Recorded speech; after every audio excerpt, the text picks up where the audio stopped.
Hello, my name is Benjamin Hart. I'm an American attorney and the managing director of Integrity Legal here in Bangkok, Thailand.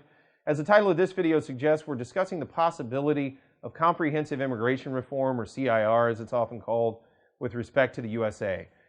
Now, with Biden coming in as president and there being a razor-thin majority in the sense that it's 50-50, with Kamala Harris being the tie-breaking vote in the Senate and the House being Democrat, it seems logical to infer that we might actually see some real change to U.S. immigration law. And a real question that's been on the lips of many, especially going back into the Obama administration, I remember a lot of talk on this during Obama's time in office, of what's called comprehensive immigration reform. And the fact is, what we're talking about here is basically an overhaul of the INA, the Immigration Nationality Act.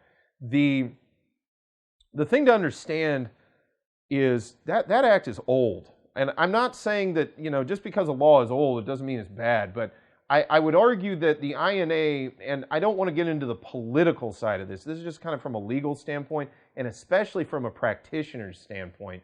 I think the INA is truly showing its age, because a lot of the things that, the categories that were prioritized in the INA, the categories that were not prioritized in the INA, the policies that are sort of manifest in the INA, I really think they are of a different time. And it is really time to start thinking about comprehensive immigration reform, really making some fundamental changes to the immigration system. The other thing is the immigration apparatus, as has been evidenced in the final years of the Trump administration, has unfortunately, especially in the administrative side, been subject to a lot of, let's call it, political meddling, which has resulted in the overall system just, it's quite cumbersome. And I would say to the point of being almost unwieldy with respect to, getting a case moved through. And these are cases that under the law are valid cases. They need to be processed. If someone is eligible for one of these benefits and they meet the requirements, they don't have legal grounds of inadmissibility, they need to be processed through.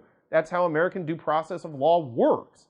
And unfortunately, especially in the latter years of the Trump administration, we saw a lot of obfuscation and obstacles being placed in the way of folks being able to process perfectly bona fide cases. I'm hoping in the coming months and possibly over the course of the next years, we will see comprehensive immigration reform. I think our best chance of seeing it will probably be the first 2 years of this new administration, because the makeup of the House and Senate will be what they are for that period. I hesitate to get into political speculation, but the way sort of American history is borne out, generally speaking, you see at least one of the houses flip from the dominant party in the midterm elections, and I think it's probably safe to presume that, or I should say logical to presume that, will likely happen 2 years out from now. So if it's going to happen, it should happen in this first 2 years. And frankly, I think this administration would be the one to actually make some real serious reforms to the overall system that are not only there to improve security issues, but also there, in my opinion, to just get the due process of law back on track.